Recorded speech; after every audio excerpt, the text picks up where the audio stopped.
Welcome back to Nino Kuni. We're doing part 48, and guess what, guys? It's storytelling time. We're going to finish off the Tales of Wonder. And it's hot as shit over here. Yes, it is. Well, it's supposed to be summer. Well, we're not quite in summer yet, but yeah, we're on the cusp of it. Besides, shouldn't we might as well be, considering how hot it is. Besides, shouldn't you Brits be happy that you're getting warmer and not cold and rain? Anyway, the squirrels in the bramble. Protectors of the forests. Once upon a time, the whole world was lush and green and covered in countless forests. In the mild days of spring, children would play in their clearings, making necklaces from wild flowers. While in summer, we're children. Under their ancient trees. And in autumn, of course, they would pick and eat their juicy fruits. Indeed, forests have always been important to youngsters, being carefree places in which to play with gay abandon. But what do you know? Have a gay old time. Reminder to all you youngsters out there: gay is also a word for being happy. Happy. Yeah. Yes. They are believed to be godlike creatures that protect the woods they inhabit, as well as all the creatures that dwell within. But how do these guardians come into existence? Oh, it's simple. You play the ocarina in order to summon the four guardians. guardians. A mommy guardian and a daddy guardian. No human knows for certain, of course, but it is believed that they are somehow selected from amongst the creatures that live in the forest. Naturally, since the guardian is responsible for protecting all the forest inhabitants, the biggest, strongest creature in the forest is usually the one selected. There has, however, been one notable exception, as related in this well-known fable that I only just heard of till now. Of course. A proclamation from the deities of the forest. Deities. A forest, deities. Luxuriant with leaves, was home to a gently flowing river and a spring that produced fresh water, gently flowing. And all the beasts lived there in amity, from tiny insects to creatures as big as 2 men. In the circle of One life. day, the deities of the forest made a proclamation. The time has come for you to choose your guardian for some reason. For the forest did not have a guardian at the time. As soon as the message was received, a controversy prevailed among the beasts of the forest, with each one claiming that he would make the best guardian. Go ahead, Jova. These sharp fangs will frighten away any enemy, growled the black wolf. Two. These huge claws will shred imposters to pieces, roared the grey bear. And so it continued, with every large forest animal boasting his own case, from the stag with his great antlers to the white catfish who dwelt in the spring. And basically, the Star-Lord, who is... Yeah. The forest's smaller inhabitants, those who had no chance of winning any test of strength, could but watch this assembly of the beasts in silence. The bickering continued for several nights, until one day, a golden haze descended upon the forest, bringing with it an aroma so sweet that the beasts soon forgot about choosing a guardian, and simply spent the day in a contented daze, staring at the new golden colouring of the trees around them. Great applicants. They were high, pretty much. Next day, however, crimson saplings sprouted from some of the trees, and... Sorry, there's... thank you. Don't worry, don't worry. The point is, bramble. The bramble strangled tree after tree, causing them to wither and die. It seemed only a matter of time before the entire forest would be quite devoid of life, which I probably would have got around to reading if it weren't for the teleprompter. Thus the wise owl said, "Somewhere in this forest is a tree in which the forest first took root." Guys, let Webs be it. Let Webs be it. That tree is somewhat the source of this terrible bramble. Cut off its source and the entire thicket will wilt. I love how me, Pedro, and Dwibs accidentally started reading that all. The black wolf and the grey bear resolved to find the tree that the wise owl had mentioned. However, the bramble grew so thick and so dense that the great birds within the past spirit. It was time for the small forest creatures to come to the fore. The ones who are saying, while the other beasts are bigger for those who are strongest. I said the bottle stake, but so for the bramble, so move deep into the forest and such as you have first for stock roots. Alas, the bramble! Never mind, you want to do it. Alas, the bramble rat! Oh, dang it! Whatever, the point is the snake is a bitch. Yes. Yes. Go ahead, Webs. Why isn't Dwibs old bag in our Ace Attorney commentary? I know, right? The Model 6 report, the Blue Woodpecker led interaction. Hey, I'm the narrator.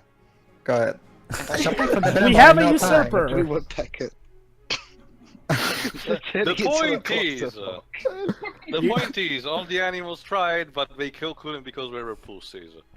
But as he neared the tree which the mottled snake had, the bramble became too thick, and he was quite unable to spread his wings, let alone fly close enough to peek at the bramble, and thus he went back dejected.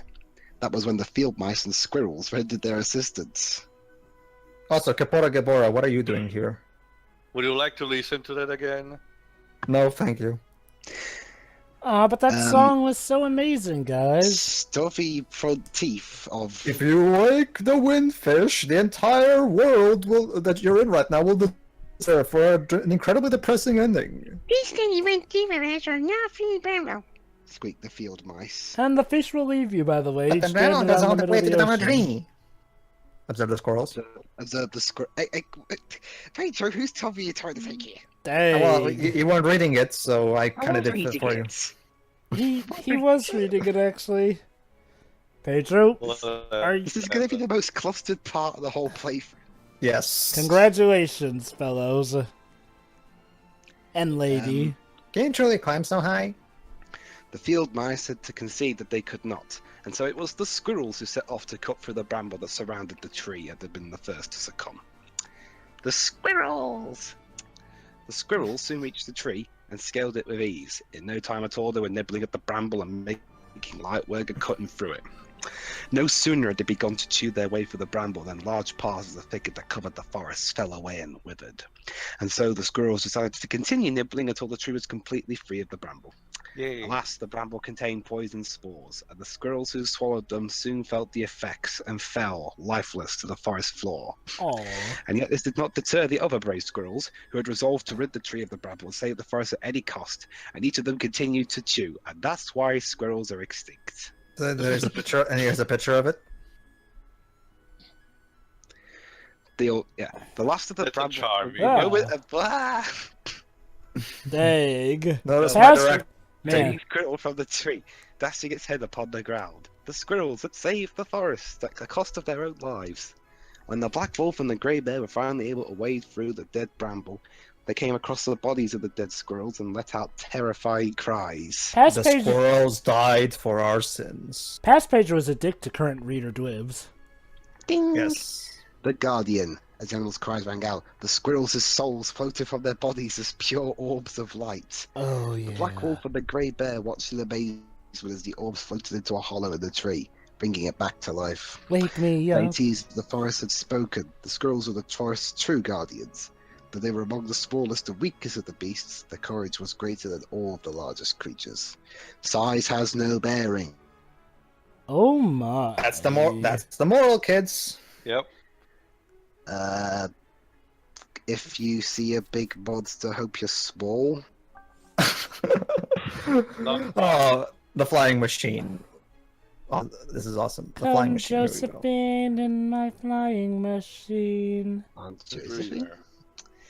There once was a boy who spent every day in a daze, dreaming of soaring through the skies. Carious? As a young child, he was always asking wizards to make him float for a few moments.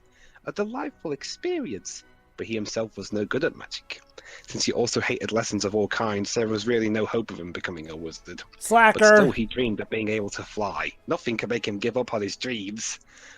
One day, the boy took a journey to another world. There was a tunnel that connected the two worlds in those days, you see, and people were able to travel between them quite easily. Stowaway reference? Or the Super Mario cartoon. So basically, the Total Recall remake ripped this off. Mario! Now, the boy knew that there was no such thing as magic in the other world, meaning that no one there was able to fly. He had, however, heard rumors about a painter Da Vinci. It's Da Vinci, isn't it? They don't flat out say it's Da Vinci, but for all we know, maybe it wasn't inspired by Da Vinci. Who knows? Who? There you go. Gonna be an owl now. A little break for you, Dwibs. Alright, let's continue. Who Lived there, who also dreamed of taking to the skies just like he did. As soon as he arrived in the other world, the boy headed straight for his painter's house, but when he got there was no one home. Feeling rather bold, the boy decided to take a look around from... The first thing he saw upon entering the painter's house was a magnificent sketch. A drawing of a strange machine that was attached to something that spun around very quickly. Yep, Da There was Vinci. no doubt about it. This was a machine that could fly, What a shame. thought that boy. That in my world. Magic is so common, and no one bothers inventing things like this. Flushed with excitement, the boy took a took a tracing of the painter's sketch and took it with him back to his own world, and thus plagiarized. Hey Pedro, hey Pedro, hey Pedro. Yes, go ahead. It's the missing backstory to that story that the storyteller told us in Blue Dragon about where they got the idea for inventions in a world that relied solely on magic. So this is what happened. After working There you with go, them- We did Steroids, it. We found the answer for ourselves. Joy. And all we had to finished do was play a building completely different game. machines, and for the first time ever, he was able to fly. Joe? Why, this is the happiest moment of my life!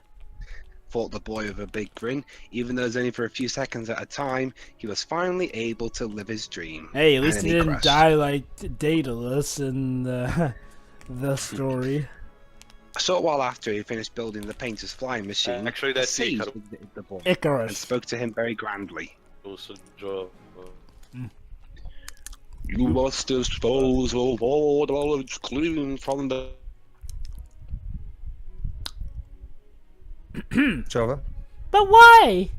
He asked. This machine let me soar for the skies. That's what I've always wanted. Using a machine to achieve something that should only be achieved using magic is akin to poison in this world. A metaphor for the Poison? Dark Ages? What is this madness? Why is it like poison? Even though the Dark Ages hated magic. Magic may only be used I know by that- those who possess a killer heart and who have undergone the proper training. I mean, I wasn't finished. Oh, well, yep, that's Da Vinci's spiral thing. Go ahead, Dubs. Machines to triumph over nature is not the behavior of the killer heart. Well, tell the Onceler that. Anyone could use a machine to manipulate nature, even the untrained and the evil. Machines gave ordinary humans powers that only gods and wizards should have. Go on. Though it hurt to admit it, the boy knew that what the sages said was true, and very reluctantly handed over his tracing of the painter's sketch. As he did so, however, a young wizard who had been watching them interjected. Esteemed Team Sage. Sage, Oh, go on. wasn't magic originally intended to make our lives easier? If machines achieve the same effect, why shouldn't we use them? Because the machines can be used for the wrong people, for the wrong reasons, replied the sage impatiently, but so can magic. Well, we're about to address that. But the young wizard was undeterred. Boy, I Pedro, said you the keep young forgetting wizard you was gave undeterred. Dibs the role of narrator. Nah, it's just that's my way of saying to Dibs. Continue. Anyway, Well, Pedro? I have been to the other world, and I know things work there. They have people called scientists, and they are the ones who make the machines, and they work miracles. They are capable of mixing iron with other rare metals to create things called alloys, which are strong enough to pull even the rockiest of soil. You cannot deny that farmers' lives. Surely. that's a good one. Well, That's a good one. actually, we haven't. He's kind of He's storage down, closet. Go ahead, Dibs. Surely we do not believe that all scientists seek to improve people's lives. How can we disprove the concept of God? I know, let's create evolution. We'll say that man came from monkeys. That's my parody of creation, of a creationist view. Sage Go ahead. snapped back. We will not think perhaps the solid list to use the machines to control people, to abandon to their will. Illuminati confirmed. The young wizard was Yes. speechless for a moment, but he soon found his tongue again. Couldn't the same be said for magic? And aren't there some people who seek to use magic to increase their own influence? The boy tried listening to the conversation between the sage and the young wizard, but they used a lot of difficult words and he had trouble following it. All he wanted to do, after all, was fly. I want to fly high. In the years that followed, more and more people made visits to the other world. They would become increasingly surprised and impressed by the and was rushed back to their own world to tell the people about them. The sages realized that something must be done, because technology from the other world was threatening to ruin the bounds of their own. They decided to seal the tunnel to the other world to ensure that the place of magic within society was never threatened. No technology! Allowed. Now, visiting the other world was not completely forbidden. Well, white powerful wizards could still cast a spell known as Gateway and travel to the other world at any time they pleased. Oh boy. When the boy, who was a young man by now, heard about what the sages had done, he was terribly disappointed. Dash it all! He thought. Now I'll never be able to visit the other world again. And yet he still dreamed of flying. If anything, he dreamed of it more than ever. Having thought about it every day for a long time, he eventually had an idea. What if I build a flying machine that's powered by magic? Surely the sages couldn't object to that. I shall make it magical, but I shall jolly well build it and fly it as I like. Many months of hard work later, the young man's magical flying machine was complete. Its magical power had been provided by, yes, you guessed it, the young wizard who had the argument with him all those years. Yeah, we know. Moving on. Once the final touches had been applied, it was time for a test flight. The young man straddled his machine and took off into the sky. The machine's wings flapped gently as it glided through the air, and its magically enchanted engine allowed him to stay in the sky for several hours. He invented the aeroplane, pretty much. Midway through the test flight, he looked down. The sheep in the fields were as small as dormice, and he could see the waves of the sea in the distance glittering in the morning sun. I don't Suck on think that, Wright anyone brothers. alive has ever felt happier. Thought the young man with glee. Unless the Wright brothers did it first in their universe, time length-wise, seeing as how their parallel Indeed, universes. he was too captivated by the scenery to spare a thought for the effect his new magical machine would have upon the world. Just don't fly too close to the sun. Icarus You can should tell you all fly. about it. Had he known what impact it would have, you can be sure he would not have been quite. You know, Pedro, Yes, now that I Joe? think about it, he's actually foreshadowed with the Wind Rises. Ah, Hello? yeah, I we see can where hear. you're going. Hey, Pedro, pick a page. Sorry. Tree in the stone. Oh, Actually, hold a on, let different me- story now. Hold on, I The great think tree in the deep dark wood.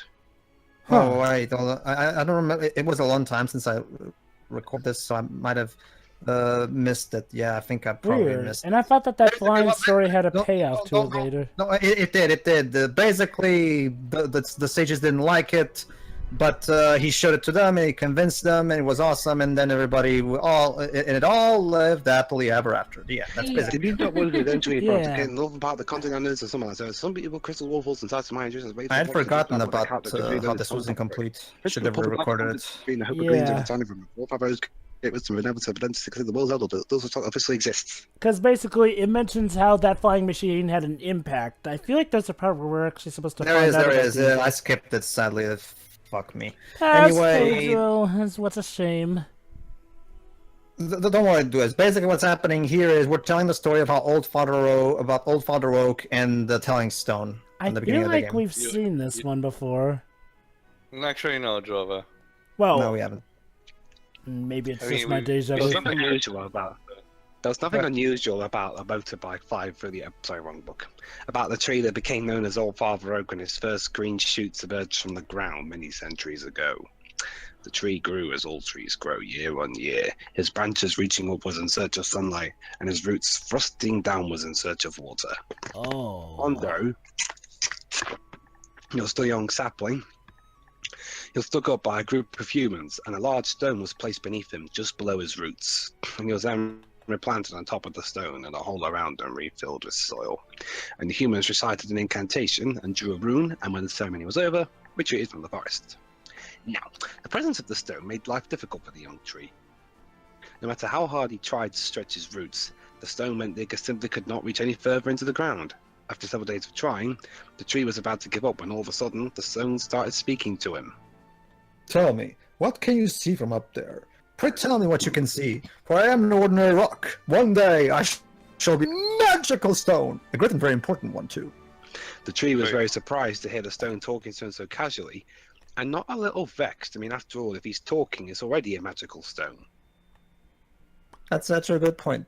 Yeah. Yeah. How much more magic do you want to be, you selfish stone?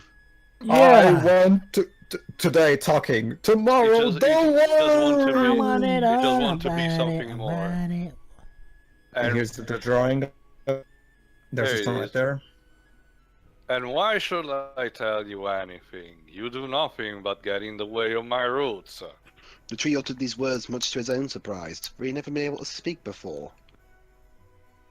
And so the Yeah. stone began explaining his situation to the tree.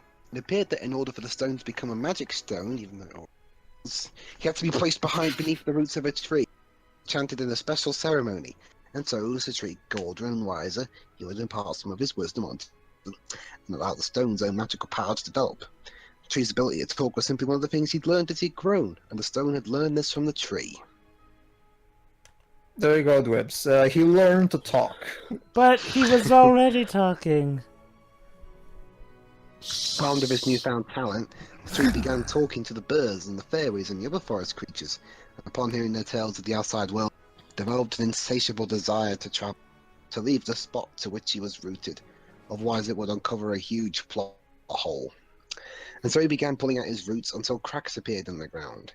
He kept pulling day after day, unable to stop or be stopped until a guy reached up from the ground from the looks of it. Who dares disturb my sleep? And comes from the ground. Oh, this story took a dark turn. Eventually, the inevitable happened. With a great creaking sound, the tree wrenched himself and the short roots out the ground altogether. It was at this moment that the young tree discovered that he knew how to walk, and so resolved to leave the deep dark wood immediately and make for pastures new. And thus thanks, Stone. Bye. He felt very happy as though we friended the world preparing to leave, and said, Promise me that you'll come back and see me sometime, won't you, young tree? Yeah, totally. Of course, I shall come back to see you. I promise. And so the tree set off on his journey. He felt sorry for the stone, who would now never become the magic stone he so wanted to already be. But he knew that he had to follow his own dreams.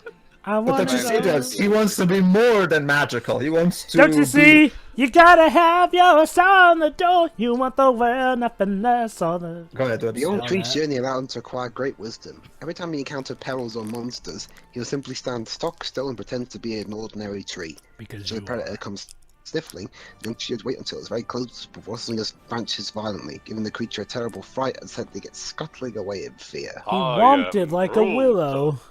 Yeah, pretty much. That's a whomping murder for you. We Stones are are right. Groot. Yeah, the stone's a right selfish bastard in this. Well, Dubs, as you can probably tell, this is the telling stone we're talking about. Then the telling stone has been nice to us, so I guess. But Didn't the tree act a bit annoyed at the telling stone, or was that Drippy who acted annoyed at the telling Drippy. stone? Drippy. The promise to the stone. The tree's journey continued through storms, blizzards, into dank black caves across deep blue oceans. On the way, he would sometimes meet other trees on journeys of their own. Most trees encountered had also been chosen as locations for burying magical stones, and they too had left their stones behind. Because most trees can do that. He also encountered trees that were broken or withered, having become lost in the desert or trapped in great snowfalls. That's what happens when you mess with One Mother day. Nature. 7 months into his journey, the young tree realized it was becoming more and more difficult for him to move. No matter how much fresh water he drank or how pleasant the sun felt upon his leaves, he was becoming slower and slower. It's a fairy tale. Just roll with it. This must be what happened to all those dead trees I saw. The tree thought. And that's what's going to happen to me. Suddenly, the tree remembered the promise he made to the stone back in deep dark wood. The His promise narrator to should return- not be eating. I'm drinking, it's warm here. His promise to return to the forest and tell the stone all about his travels. The young tree had not visited the stone once since that day. Indeed, he completely forgotten about him. Oops. It's, I should go back. You Before- selfish bastard. he just wanted to walk like all trees do, Shiroi. Oh, that's right. I have that friend that I left behind. What was his name again? I think he was The selfish stoned. stone. His name was Rocky. He was some stone guy, I forget. Go ahead. And so the tree set off home, back to the deep dark wood. The tree's short roots were dragging behind him all the way, trying to get him to stop, but the tree ignored him and eventually made its way back to the forest where he first sprouted from the ground. The sight of his old stone companion, however, gave him a real shock. Having failed to become magical, the stone had been mistaken for an ordinary rock, and most of him had been chipped off and carried away to make tools and other objects. Only one piece of him remained. Undeterred, the young tree proceeded to recount all his travel stories, and the little stone listened to everyone in silent wonder. What served the stone right by being such a greedy bastard? Well, was he carved into to make a face? Ew. Seriously, the stone's so grateful son deserves this. That's an interesting interpretation. Indeed. It's already magical. Well, Theo, if there's one funny thing to do, is to read an old Brothers Grimm fairy tale with modern logic. True. When the tree had finished telling the stone the last of his tales, he thought As to somebody who himself, reads a lot, it is a lot of fun. Now that I fulfill my promise to the stone, I shall not mind if I weaver and die where I stand. Who do you think you are, Juliet? curiously, however, the tree noted that you're Oh, wait, actually, that was Romeo. Never mind. Who do you think you are, Romeo? It turned Right. out that as much as the stone's ability to talk had come from the tree's ability had come from being near the stone. And as he spent more and more time away from the stone, the tree started to lose its power. He now understood that the unfortunate dead trees that he had seen on his travels had lost the power of movement on account of neglecting to visit their stone companions. Oh crud. Because that's how trees work. Oh crud, oh Gained crud, oh addiction. crud. That means that the Gained tree an we addiction to met. magic stones. Guys, that means the tree we met, he's gonna die because we have his talking stone buddy with him. Oh no. The Continue. tiny stone and the tree, who was no longer very young, formed a firm alliance and became inseparable friends. The stone would be the tree's fix, pretty much. Indeed, the tree placed the stone Because into a it's hollow in its stoned. trunk, allowing him to share all his knowledge and wisdom. The two would occasionally go on journeys together, acquiring even greater presence and wisdom. For it turns out that while the stone had not become magical during the tree's long absence, he had become incredibly knowledgeable. As the years went by, Go Kuni fast, and the Fizz. stone a group of people with the surpassing wisdom become known as Old Papa Regular, tell the stone respectively. And he did say, so also mentioned did that word seeking. So, Basically, they became the old Father Oak and the Telling Stone. so that means Father Oak's going to die. To stay still for a few seconds. You do realize, guys, that this means that Father Oak's gonna die off screen because we have the Telling Stone with us Yeah. and it's far away from him. And now, a backstory about a certain character. Good where she were, by the way. An old traveler. Go ahead. An old traveler still on the street corner telling a crowd of people all about his adventures. The crowd enjoyed What listening did- to his tales. What did you say? Oh, Finn? you'll see alone. Okay.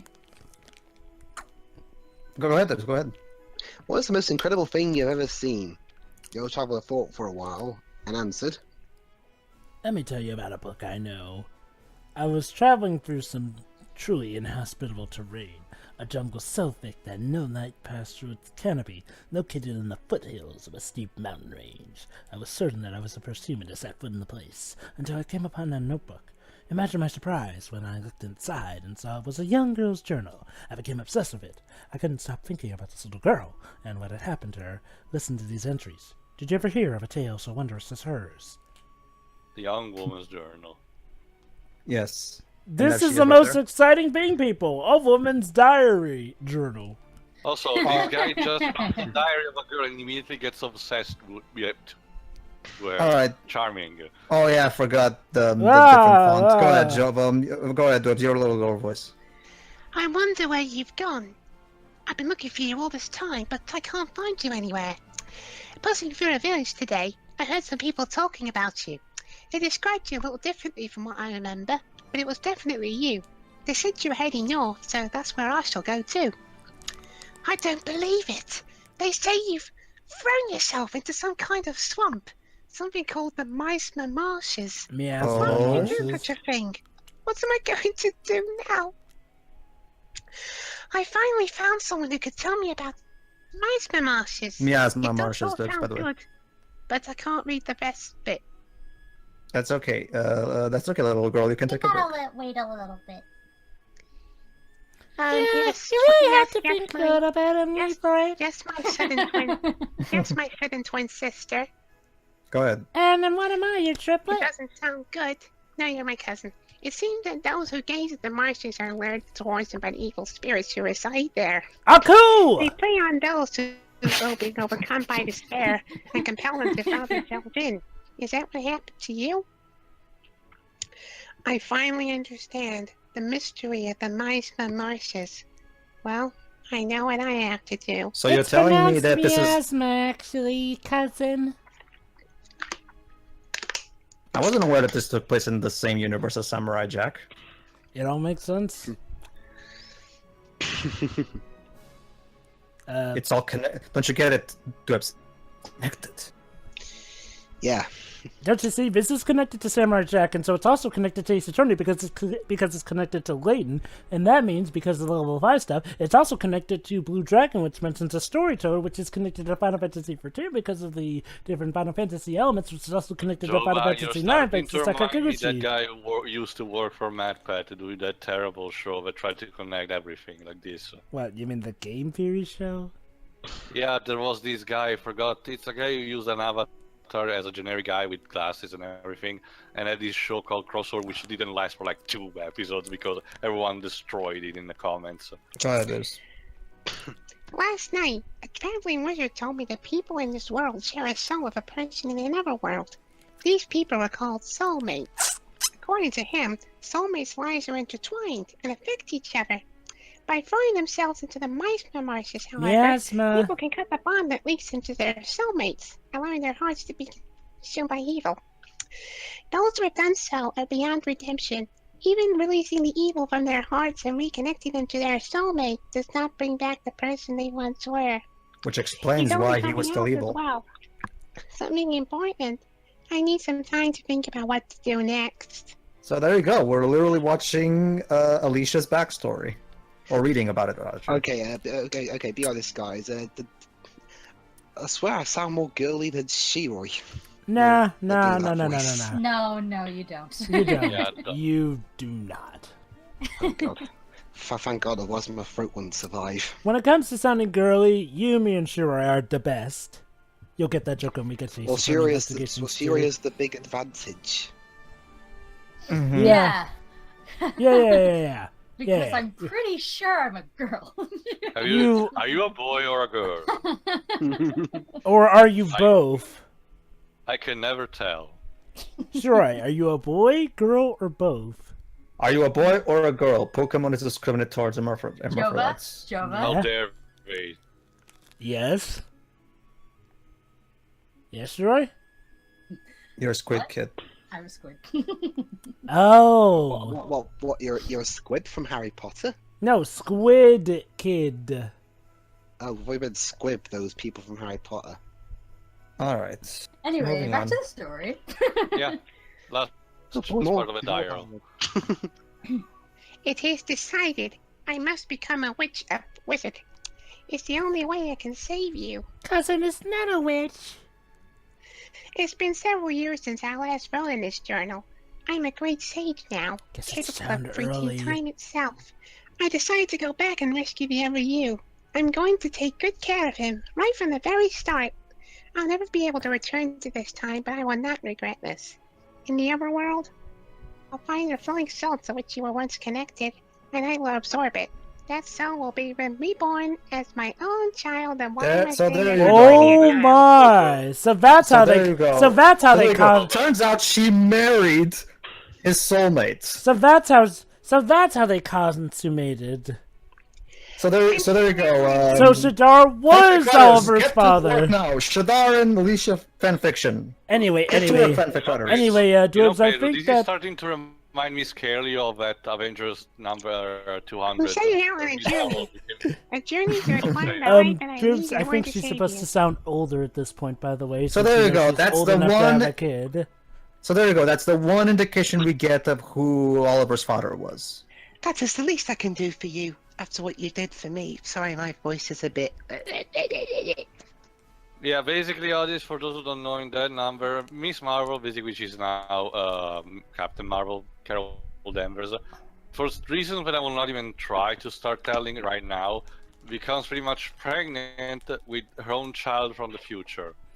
Who later Hijinks become? ensue. Yes. Don't forget at the end. Mindfuck Sinsu. Oh no! It's embarrassing. At the end, he becomes Go her ahead, love hold on, let us interest, finish. and Yeah, she yeah, left the more book than for a we'll get bit. to that number anyway. Go ahead. I believe that one day your soul will return, and that we'll meet again. You saved me. You sacrificed everything for me. You gave your life so that I could live mine. I must see you again. Oh god, she technically loves him because she did marry his soulmate too. I guess. That's okay. She waited until his. By the time it happened, she was of legal age, so it's fine. Okay. Even though he's technically older than her. No, Wait. no. Well, remember, Jova, the one she married was the soulmate, so the soulmate was probably about as old as she Keep was. in mind, not just that, remember, she traveled to the future, and Shadar acquired immortality, well, eternal, not eternal youth, but basically long age through his process. So basically, the Eternal life, that's the term. The discrepancy between the age of him and her was clearly evident.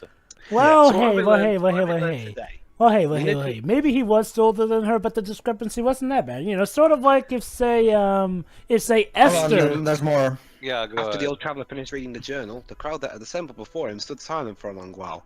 Before any of them could think of what to say, the old traveller turned round and shuffled off to continue his wanderings. Uh-oh. But just as about to leave the town, he looked back at his dumbstruck audience and addressed them once again. The notebook wasn't the only thing I found that day. There was a wand lying next to it. I think it must have been hers. So, what have we learned in this part today? Well, That Esther and the- Swain could get together once Esther becomes of legal age. There we go. Java, are you so desperate to ship those two? You make it so easy, also- Shiroi. Also, we learned airplanes were invented in the world of Ni no Kuni. Stones are selfish pricks. And that Patri is going to die! He's going to die because we have the That's Stone right. Stone.